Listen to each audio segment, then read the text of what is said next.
Hello and welcome to Heartbeat. This week, Catherine sits down with author LisaBevere. I don't consider abortion empowerment for women. I consider it to actually be a disgrace. We have bought into the lie that to be powerful women, we need to behave sexually like men. So they don't tell women the threat it's going to be to their future ability to have children. I bring us a roundup of news from home and abroad, and Delphine gives us her views on the psychological damage from pornography.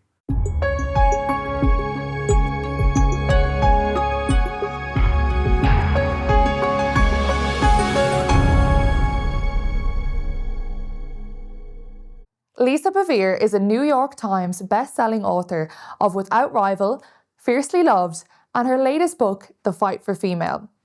She hosts the Fight for Female podcast. Lisa's also been featured on Life Today, Better Together, Hallmark's Home and Family, and more. She's a cancer survivor and has been married to her husband John for over 40 years. Lisa, thank you so much for joining me today.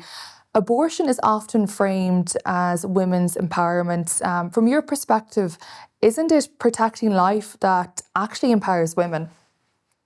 So absolutely. The empowerment of abortion is found by traffickers are empowered through abortion. Sex abuse is empowered. Prostitution is empowered by abortion. It causes a irresponsibility on those who are being the perpetrators. So I don't consider abortion empowerment for women. I consider it to actually be a disgrace.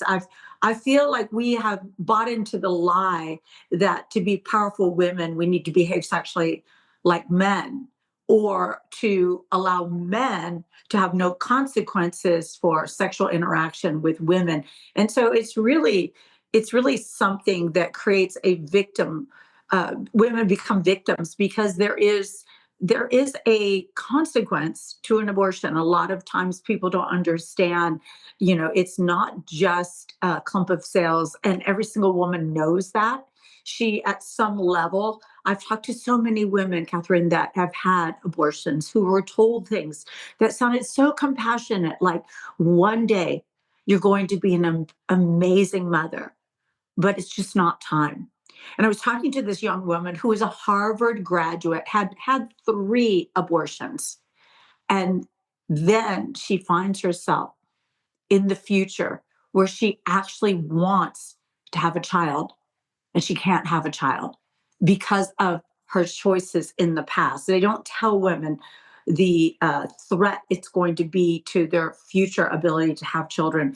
And right now, I feel like so many women have lost their minds because they are not empowered to nurture and connect with their God-given ability to carry life and care for life.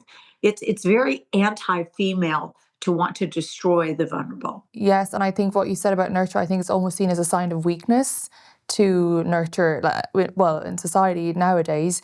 And what lies about womanhood do you think abortion culture has normalised? We can see that also in your book, The Fight for Female, but can you unpack that a bit more for our viewers? Yeah, I mean, I do think we have some situations that have never been present before. Number one, we have the birth control pill, and the birth control pill is being shown to actually change the way women think. Like, women are not processing things in a healthy way. The birth control pill shoves women into a constant luteal phase instead of a follicular phase. And so their brain is actually attracted to the wrong kind of men at the wrong time. And it's just crazy. But that's not just affecting the women that take the birth control pill. It's actually going into the water supply. And so now we have women in the United States of America who are being affected by the birth control pill, whether they've ever taken it or not, because it's in the water supply. And then the abortion pill, same thing. It's going into the water supply. And so now women who want to have children are having the challenge of miscarriage. There's miscarriage. There's a misalignment with our cycles as women. And so these are things that I actually didn't even know when I was writing The Fight for Female. But women are the most powerful when they are in their God-given kind of mandate or God-given domain, which is nurture, which is protection, which is wisdom, which is relational dynamics. And right now, you look at women, I know it's crazy in Scotland as well, but women are the furthest thing from nurturing. They're the furthest thing from wisdom. They're the furthest thing from actually being relationally driven. They are disconnected. They are out of control. They're out of their mind. As so many women are angry about everything. And if you ask them to even have reasonable patterns of thought, they can't even formulate those. They're like, well, I'm just mad, And so many people are stirred up because, here's the thing. In the book of Isaiah, I believe it's chapter 42, it says that God will show us the way we are made so that we can live the way we were created. And when you and I say, no, I'm not going to live that way. I'm not going to pursue covenant relationships. I'm not going to honor God with my body. I'm not going to honor my body the way it's created. I'm going to live how I want to live. We actually find ourselves unmade. And there is an unmaking in the mindset. There's an unmaking in the body, where now it's gone as far as the feminist mindset in the United States of America, and I believe it's also in the crazy UK right now, is that men can be women. And I'm like, wait, that is the ultimate form of misogyny. And yet And get women pregnant. have, That's what we're yes, have told as well. yeah, they have so devalued their role that they're willing to just throw away their inheritance. It's crazy. It's mind-boggling. And how do you speak then truthfully about abortion in without losing compassion for the women who feel trapped or afraid? Usually the women that have had abortions, they're victims of lies. And so I think you can speak to the situation. One of the things that I've been the most excited about is now technology gives us a window into the womb. So you can see, like, you see so many, I love live action. I was just with Lila last week. You see so many people that have absolutely no idea what's happening in an abortion process. And then when they see, oh my goodness, I had no idea that this is how it was happening, that a child is torn apart, that, this kind of dynamic is happening where this baby is alive and it's being killed. They've been told it's a clump of cells. They don't believe it's something with heartbeat. They don't see hands and fingers. And now all of a sudden they can. And almost consistently, when they see the atrocity and the cruelty of it, they're overwhelmed. And so just as these people maybe on the street, when they're asked questions, they listen to it, they see it, and they're horrified. Women come into the abortion clinics and they are told the same lie. And when you don't know better, you can't do better. And so there's forgiveness for abortions. And so I think what the problem is, number one, they don't understand actually what's happening. Number two, if they are in the church, they do not usually find the support that they need to actually go forward with being a mother. And we've got to get way better at supporting women who make the courageous choice to keep their children, whether that is we give them the funds that they need, we make sure they have an educational plan, or if they're like at a place in their life where they're too young to raise that child, that we give them a healthy, vetted adoption process. Because we've got women selling their babies right now. They're just like, hey, I'm pregnant. You can have a baby in 3 months, whoever wants it, in the United States of America. And they're selling these babies to people that have not been vetted. The focus for these people is possibly darker than we want to admit with these children. Or they've gotten the mindset that children are commodities to be sold rather than a God entrusted legacy to be loved and nurtured and trained. So it's crazy right now. But as soon as we find out that somebody is considering abortion, we need to not judge them. We don't call them murderers. We say, how can I come alongside of you? And what can I do to help support you in choosing life? Yeah, for sure. And how can parents then talk to their children about abortion in a way that is honest, first of all, age appropriate, and life affirming? Yeah, I think the best way to talk to your children about abortion is not to talk to them about the act of abortion, but talk to them about the sanctity of life. I remember as a young girl, I don't even know what year I was. I probably was 10 when abortion became legal in the United States. And I sat there in mass, and I remember the priest talking about the development of the child, like what happened that week and what happened this week. And I'm so excited to meet my mom, and I'm in this world and I'm growing and my heart's, all this kind of thing. And then he said, today, my mom, I was killed or something like that. And for me, it riveted me, not the act, of course, but also the idea of the weaving and the wonder of what happens in the womb. So I think if we say abortion is wrong, don't kill children, but we do not paint the picture of that before we were ever born, God knew us, that Jeremiah was woven in his mother's womb, that David was woven in his mother's womb. So I think we always in the church, we make a mistake when we come against something without telling the wonder of that thing. And so, like, for example, I'll move it away from the abortion to give another example. When we talk about sexual purity in the church, we say it's wrong, it's wrong, it's wrong. We don't say it's not time. And so, like, when you tell somebody the beauty of their sexuality and tell them, do not arouse or awaken love before it's time, that has a very different feel than don't you have sex until you get married. And so we have to talk about the wonder of what happens in the womb and how God is weaving together this child with purpose, that God foreknows this child. We talk about how John the Baptist leapt in Elizabeth's womb when Mary greeted him. We talk about that it's alive. It's not when it draws its first breath that it's alive. It's alive. It's already breathing amniotic fluid. It's already moving.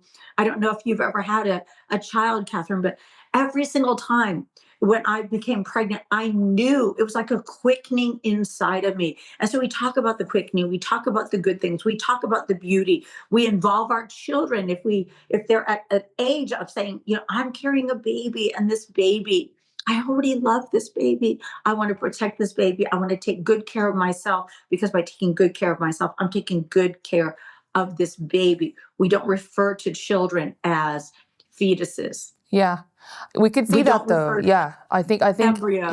I Yeah. think it's one of those things that, the abortion campaigners often say, oh, it's just a fetus, but yet their best friend or their auntie or their sister has a baby, and all of a sudden it's congratulations on your baby.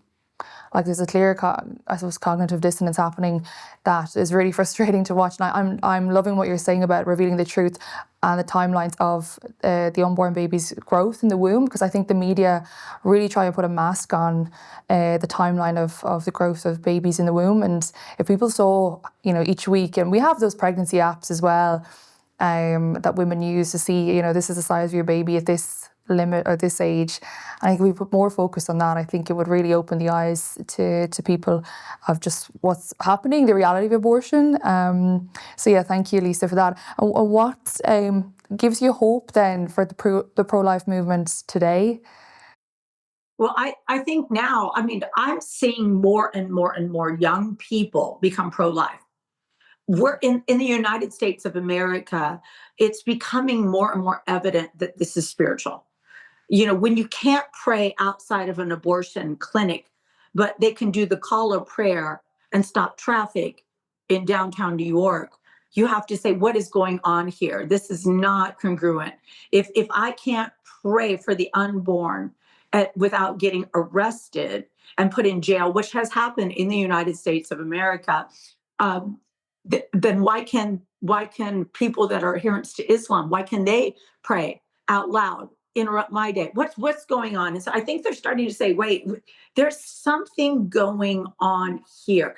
And it's really tragic that we've had some heroes of debate lost in the United States, but I actually am watching more and more young people who are educating themselves to, hey, it's when does it become a baby? And they're like, oh, once it draws breath. And they're like, okay, wait a minute. And so they have this ability to have the conversations that in the past they didn't have. I know that we have to educate the next generation with truth, with fact, with the ability to be winsome and persuasive without being judgmental and hatred. I don't think standing outside of an abortion clinic and saying you're a murderer is going to win anyone. So I think going around where we have sonograms available so people can see their baby. See, it's not just a clump, it's a baby, where they can hear the heartbeat, where we can come alongside and give them another choice. Because, saying my body, my choice, first of all, is never an option for a Christian.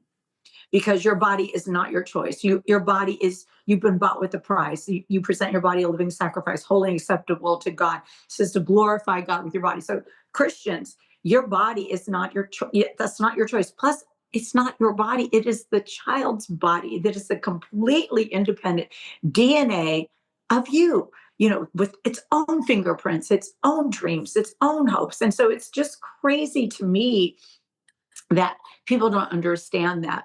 But again, I've been alive since the birth control was introduced, abortion became legal, divorces became very, very easy to obtain. And I've watched as there has been a systematic deconstruction of the family. And family is the highest form of government. So healthy families create healthy communities, create healthy nations. And then we have the spiritual warfare dynamic of it, where it is the shedding of innocent blood. I mean, there's nothing more innocent than an unborn child. And it's crazy in the United States of America that the Satanic Church has fought for the right to do abortions because it says it's sacrament. So like we have the opposite, where Jesus dies for us and the Satanic Church kills children for Satan. But it's really more of a sacrifice to the God of self. And so it's not, it's very Luciferian. It's my will, my comfort, my ease. And so many young women are waking up and finding out that they wish they had made very different decisions. And, I had a moment, Catherine, where I snuck into a tent I wasn't supposed to be in when I was very young. And it had a pro-life booth there. And I saw in, they showed babies in different developmental stages. And I just remember it impacted me so deeply that this child that I could hold in my hand was perfectly formed. And all it did was grow from, I believe, 7 weeks forward. And I saw the little feet, and I immediately began to say, oh my gosh, what is going on? And I think abortion had only been legal probably for 2 years in the United States of America. And at that point, before I was even a Christian, when I was just a woman, when I was just a mother, when I was just protective of my young brother, when I was just aware that my mother had had 3 miscarriages and lost children. We didn't say she lost fetuses. We knew that there was a loss of life. It was called an ectopic pregnancy with one of them. I saw my mother's pain and discouragement with the loss of those children. And it imprinted it very deep on me. And then I remember, reading through the book of Isaiah and watching what would happen and how God would say, I'm going to hold no man blameless that sheds innocent blood. And then I realized there was the sex cult and the sacrifice of children that were conceived during these, sexual orgies. And I was like, what in the world to Moloch? And here we are again. It's nothing new. It's the same spirit. It's just way more subtle and way more deceptive. So what practical steps then can ordinary people take to become advocates for life beyond just holding opinions? Yeah, well, first of all, I do think when you have opinions without knowledge, you're going to get in trouble. So I do think your show organizations that have done a really good job, like Live Action or Students for Life, where you can listen to the debates, where you hear the arguments and you hear the answers. I mean, this is something worth training your mind for. This is something worth getting into the scriptures with. This is something that you need to research on your own so that you can actually be ready to give an answer. That's what Paul said, be ready to give an answer for what you believe. And it isn't just, I believe in Jesus. It's, I believe in life. I believe in family. I believe in a woman's right to be in a covenant relationship of marriage, to not be violated, to not feel like she can't say no. And if there's a problem, then she can just get an abortion, or to get on the pill and have it actually change her brain for the rest of her life. I mean, these are things. And even now, and this has gotten me in a lot of trouble, but it's true. The birth control pill does not always stop conception. The birth control pill has been known to thin the uterine lining, and it stops implantation.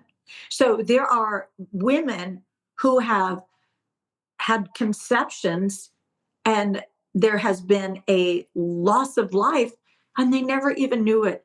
And, I had my people push back so hard. And so I just posted the insert from Low Avril on my Instagram. But here's the thing. It's the truth. And too many people, Catherine, they want to close their eyes. They don't want to see the truth. But when we open our eyes and we see the truth, then we need to be courageous and we need to take a step. I was talking to our team this morning and I said, courage isn't something that just falls on you all at once. It is built into your life one step at a time.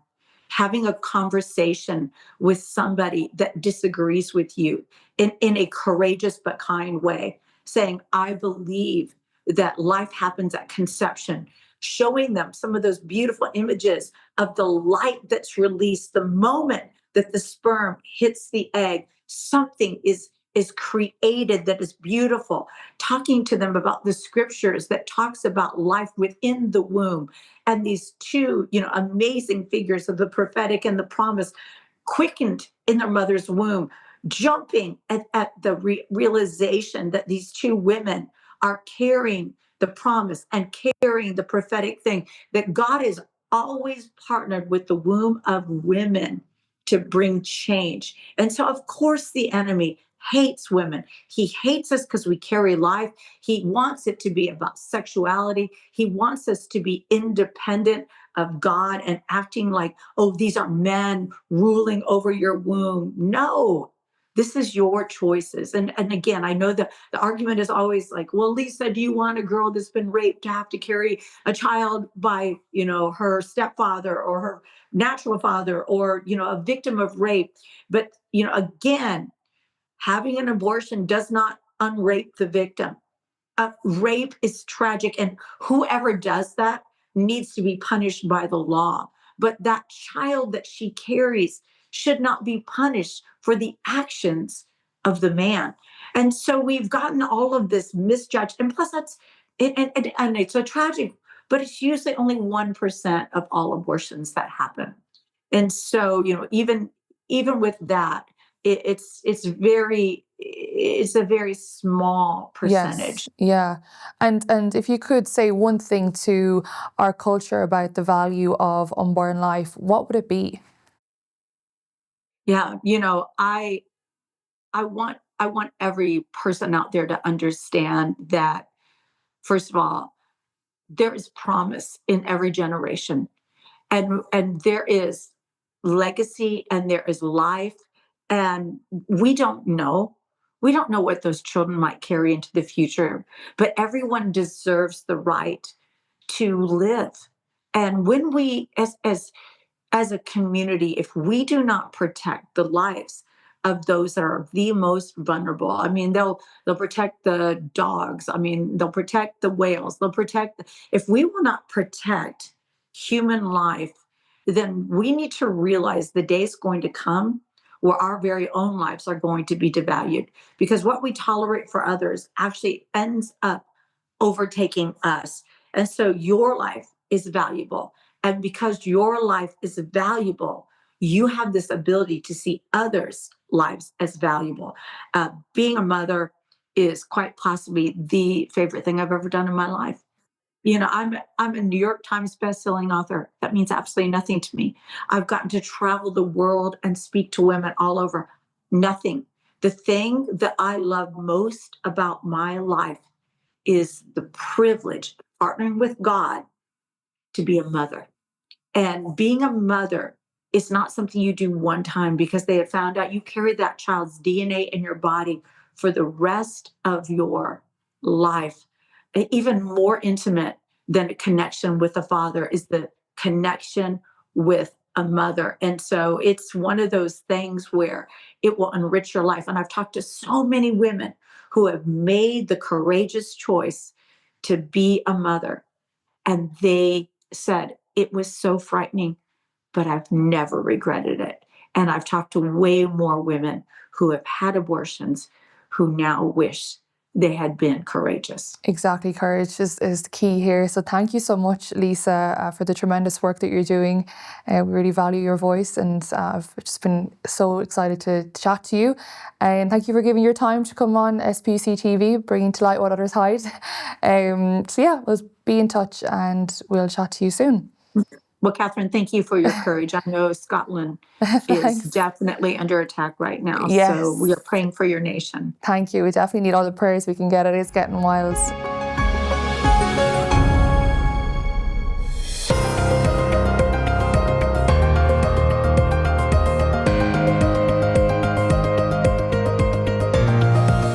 Irish lawmakers have warned of an alarming rise in cases of women being coerced into abortions, calling for urgent government action to investigate the trend. Members of the all-party Life and Dignity group have urged the creation of a dedicated task force to examine the scale and causes of the problem. The call follows a number of high-profile cases, including a recent conviction in Letterkenny, where a man was jailed for forcing his girlfriend to take abortion pills. Politicians say such cases may represent only a fraction of the true extent of the issue. Deputy Carol Nolan warned that the government cannot continue to ignore the warning signs and must confront the reality that coercion may be more widespread than currently recognised. The developments have intensified concerns that abortion legislation introduced in 2018 may not adequately protect vulnerable women. Campaigners argue that abortion can sometimes be driven not by free choice, but by pressure from partners or others. They say the reported increase in coercion highlights the need for stronger safeguards, better support services, and a renewed focus on protecting both women and their unborn children. Advocates are calling for greater awareness of coercive behaviour and for policies that ensure women are supported to continue their pregnancies safely, rather than being placed in situations where they feel they have no alternative.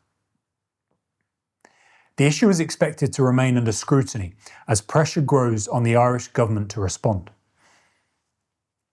A Dutch psychiatrist's final words to a 17-year-old rape victim before injecting her with a lethal drug have shocked pro-life advocates worldwide and highlighted the brutal reality of the Netherlands' expanding euthanasia regime. Dr. Menno Oosterhof told Milou Verhoef, "Go, have a good trip," moments before ending her life in her childhood bedroom on the 2nd of October 2023. Milou had been raped at 13, plunging her into severe depression, self-harm, and post-traumatic stress. After multiple suicide attempts and failed treatments, Oosterhof approved her death under Dutch law, which allows euthanasia for psychiatric suffering. Pro-life leaders condemned the case as a tragic failure of compassion. Instead of surrounding a broken young girl with intensive therapy, family support, and hope, the state offered her only death. "This is not mercy," said one leading voice. "It is the ultimate abandonment of a child who deserved protection and healing." The Netherlands recorded 219 psychiatric euthanasia cases in 2024 alone, more than double the 2020 figure, as the right to die culture spreads to trauma victims. Campaigners have warned that legalised killing sends a devastating message to the vulnerable. Your suffering is too great. Your life is not worth saving. Every life, no matter how wounded, is precious and redeemable. True compassion restores, it does not destroy. Plans to pardon women investigated or convicted under historic abortion laws have sparked widespread concern that the move could weaken legal protections for unborn children. The proposals, included in the UK government's Crime and Policing Bill, would see women in England and Wales pardoned and have criminal records wiped for offences under the 1861 Offences Against the Person Act. The change follows a series of high-profile cases in which women face police investigations or prosecution after ending pregnancies outside the legal framework. Around 100 women have been investigated since 2019, with some cases drawing national attention. Critics warn that removing criminal accountability risks sending the message that abortion, including outside legal limits, carries no consequences. While ministers have insisted that existing safeguards, including the 24-week time limit and requirement for medical oversight, would remain unchanged, opponents argue that decriminalisation represents a significant shift in how abortion is treated in law. Campaigners say the focus should instead be on strengthening support for women in crisis pregnancies, whilst maintaining clear legal protections for unborn life. As the bill moves closer to becoming law, the proposals are expected to remain highly contentious, raising fundamental questions about the balance between compassion for women and protection for the unborn. SPUC is warning that supporters of assisted suicide are attempting to push controversial legislation through Parliament in the next session, despite growing concerns about its safeguards. With Kim Leadbeater's terminally ill adults end-of-life bill now set to fail, supporters of assisted suicide are preparing a renewed effort to push the fatally flawed bill through Parliament in its next session. According to Sky News, backers of Leadbeater's bill believe they can recruit around 200 MPs willing to reintroduce the proposal in the next parliamentary session, after it stalled in the House of Lords. The bill could return if sympathising MPs come high in the private members' bill ballot. This is a ballot reserved for backbench MPs, not government ministers. They are threatening to use the Parliament Acts, a very rarely used parliamentary mechanism, to bypass the House of Lords. I asked Monica Uzkalnite, SPUC's parliamentary officer, how concerning this is. So Monica, now Kim Leadbeater's assisted suicide bill, as we know, was introduced back in October 2024. It's, let's be honest, dragged on since then for a year and a half up until now. It now looks set to fail. But could MPs realistically bring back this same bill in the next parliamentary session? Yes, so supporters of assisted suicide are clearly desperate and trying to grasp at straws at this point. The assisted suicide bill has been shown by extensive scrutiny by the Lords to be flawed and not fit for purpose. In order to force it through in the next session by use of the Parliament Acts, supporters would have to bring back the exact same bill with no amendments. And since Lord Falconer himself has tabled dozens of amendments to the bill, even he knows it is not fit to pass into law as it stands. We absolutely must make it clear to MPs that this bill and the whole attempt to introduce state-sponsored killing has been completely discredited, and no more parliamentary time must be wasted on it. And I'm all right in thinking, Monica, that he's essentially putting all his eggs in one basket. He's hoping for around 200 MPs to make this their issue and put it in the private members' bill ballot. Is that right? Can you explain to us what is a private members' bill ballot and how it works? Yeah, so the private members' bill ballot is essentially a lottery that decides which issues Parliament talks about. At the start of each issue, MPs enter their names and 20 are picked at random. Those are the top those at the top get first access to a small amount of parliamentary time. Usually we're looking at a couple of Fridays. And that's the key point. Time is everything in this situation. Most bills never get debated properly, let alone passed. And if you're not near the top of the ballot, your bill is almost certainly not going anywhere. So it's very worrying. Yeah. To bring back specifically this exact same bill as is, Monica, am I right in thinking that that the assisted suicide lobby would need to use what's called the Parliament Acts? What is the Parliament Acts, and would this constitute an unconventional use of it? Yeah, so the use of Parliament Acts would be an unprecedented and extraordinary abuse of parliamentary convention. This mechanism was essentially designed to stop the Lords blocking government manifesto commitments, and has only been used a handful of times for this purpose. It's never been used for a private member's bill, and trying to force it through a so obviously flawed private member's bill this way is preposterous. And if backers of the bill think that 200 MPs will engage in such reckless vandalism, then they're severely mistaken. Yeah. So in conclusion then, Monica, are we right to, maybe we can celebrate this little victory if it represents that, but ultimately, sadly, this issue isn't going away. Is that fair to say? I think, we should celebrate it, and I think, our supporters have worked so hard on these issues, and celebration is due. Having said that, we should be cautious with the future and just bear this in mind. But I think, we should definitely celebrate that victory. Yeah. Thank you for clarifying that, Monica. I'm William Currie, and that was SPUC TV News, bringing to light what others hide. Modern society has fed us the lie that pornography is harmless, free, private, and doesn't impact anyone else. It's been disguised as sexual empowerment.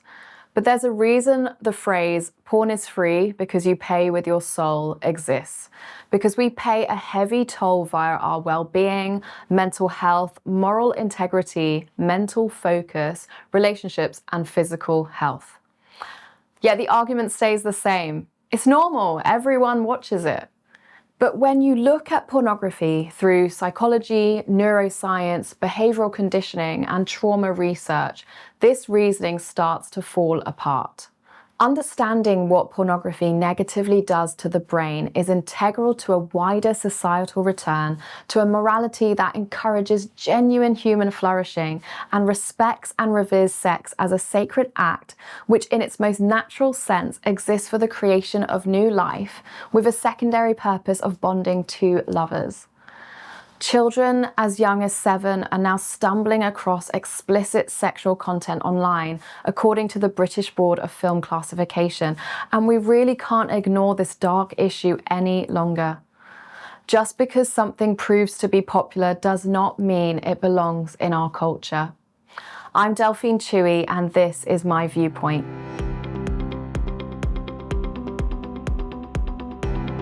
In the digital world, attention isn't neutral. Attention is currency. Every click, every view, every return visit trains algorithms and generates revenue. Even if you never pay for pornography, your attention still sustains the industry. Psychologically, this matters because it breaks the illusion that porn is just a private habit. Pornography exists at the scale it does because millions of private choices reinforce it every day. When behavior is repeated at scale, it becomes structural, not personal. Now let's talk about the brain. Pornography directly targets the brain's dopamine reward system, the same system involved in gambling and addiction. Dopamine isn't about pleasure, it's about reinforcement. It teaches the brain what to repeat. Sexual novelty produces especially strong dopamine spikes. Pornography offers endless novelty, new bodies, new scenarios, new extremes, with no effort, no rejection, and no real-world risk. Over time, the brain learns something very specific. This is an easy reward. That's why many people don't watch porn because they want to. They watch it because their brain expects it. even when they feel conflicted and even when they want to stop. That's not a character flaw, it's conditioning. Popular neuroscientist Dr. Andrew Huberman has raised concerns about masturbation and pornography, about how it negatively affects healthy sexual interactions and communication skills, saying, masturbation and pornography are potently tapping into the dopamine system and can undermine the very processes of finding a mate, dating, communication, and sexual interaction. In the absence of a real partner there, of a real sexual partner, there's an open loop of neurochemicals, including oxytocin and prolactin. The dopamine goes up, then peaks and crashes below baseline, putting people into an amotivated state. As with any conditioned behavior, tolerance builds. What once felt stimulating becomes familiar. The brain adapts by seeking novelty, intensity, or escalation. This isn't because people are broken, it's because the brain is doing exactly what it evolved to do, chase efficient rewards. But here's where things get very uncomfortable. When a behavior is both rewarding and ethically troubling, the mind doesn't usually confront the conflict. It protects the behavior. Psychologists call this motivated reasoning. We don't ask certain questions, not because we don't care, but because caring would threaten access to something our brain has learned to rely on. So questions like, was this person coerced? Was this filmed legally? Was this person underage? Those questions don't get answered. They get avoided, not consciously, but automatically. The brain chooses comfort over confrontation. This is how ordinary people participate in harmful systems without feeling cruel. The avoidance itself becomes invisible. This kind of psychological distancing isn't new. Speaking at the recent March for Life in Washington, D.C., US Vice President J.D. Vance spoke about a snippet of history he'd read about in an archaeological journal. Archaeologists excavating sites in the ancient world believed to be brothels have found that close to each of these locations, they usually find nearby the remains of dead infants, suggesting that even in the ancient world, sexual systems built on exploitation had ways of disposing of any consequences that threatened their operation. The psychological pattern is familiar. When a system depends on pleasure, power, and secrecy, the human cost doesn't disappear. It gets hidden. It gets managed. It gets pushed out of sight so the system can continue without interruption. The important point isn't ancient history, it's the mechanism. When desire is separated from responsibility, when gratification is disconnected from consequences, harm doesn't stop occurring. It just stops being seen. And once harm is out of view, the mind finds it much easier not to question at all. This pattern isn't unique to pornography. We see it in fast fashion, exploitative labor, and environmental damage, anywhere pleasure or convenience is built on distance from harm. Porn just happens to be one of the most psychologically intimate versions of this dynamic. When you step outside the fantasy frame, trauma psychology fills in the blanks. Survivors of sex trafficking report being coerced into pornography at extremely high rates. Many describe repeated sexual violence filmed, distributed, and monetized with no ability to withdraw consent. This kind of prolonged, inescapable abuse often leads to complex PTSD, trauma that doesn't come from a single event, but from being trapped in a system where escape isn't possible. And this isn't limited to obscure corners of the internet. A significant amount of this content ends up on mainstream platforms. Once something is uploaded, the trauma doesn't stop. It's replayed again and again for profit. Consent becomes irrelevant the moment distribution begins. There's another part of this that people rarely talk about: pregnancy. In exploitative environments, pregnancy is a threat to control, concealment, and profit. That's why studies of trafficking survivors show extremely high rates of forced abortion, often multiple times. From a psychological standpoint, this isn't about choice, it's about control. In these contexts, abortion functions as a mechanism to erase evidence of abuse and keep the system running smoothly. social psychology helps explain why this continues. When harm is spread across many layers, producers, platforms, advertisers, and consumers, responsibility dissolves. This is called diffusion of responsibility. Everyone plays a role, but no one feels accountable. Consumers sit at the end of the chain, protected by the belief that their behavior is private, minor, and insignificant. But systems don't run on intention, they run on participation. This conversation isn't only about people on screen. Repeated pornography use has been associated with increased objectification, reduced empathy, narrowed sexual arousal patterns, avoidance-based coping, and difficulty experiencing real intimacy. Not because people become bad per se, but because their brain adapts to what it repeatedly consumes. Over time, a real connection can start to feel slower, riskier, and more demanding than curated fantasy. Emotional vulnerability gets replaced with control. Presence gets replaced with novelty. These changes don't happen overnight, they happen quietly through repetition. And this is where the conversation usually goes wrong. Shame does not break compulsive behavior, awareness does. People don't change because they're attacked, they change when automatic behavior becomes a conscious choice. Understanding how porn trains the brain and what it sustains restores agency. Porn thrives on the belief that it is harmless. Psychology tells a different story, one about conditioning, avoidance, trauma, and systems that depend on our silence and acceptance of pornography as simply part of the culture. Once you see that, the question is truly about whether your private habits align with your values.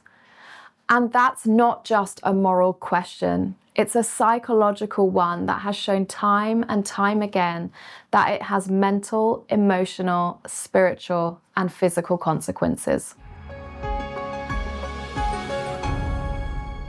That's all we have time for this week. If you're enjoying our content, please like, comment, and subscribe. And if you have any suggestions or topics you think we should cover, please email us at the address on the screen or the description below. Thank you for watching.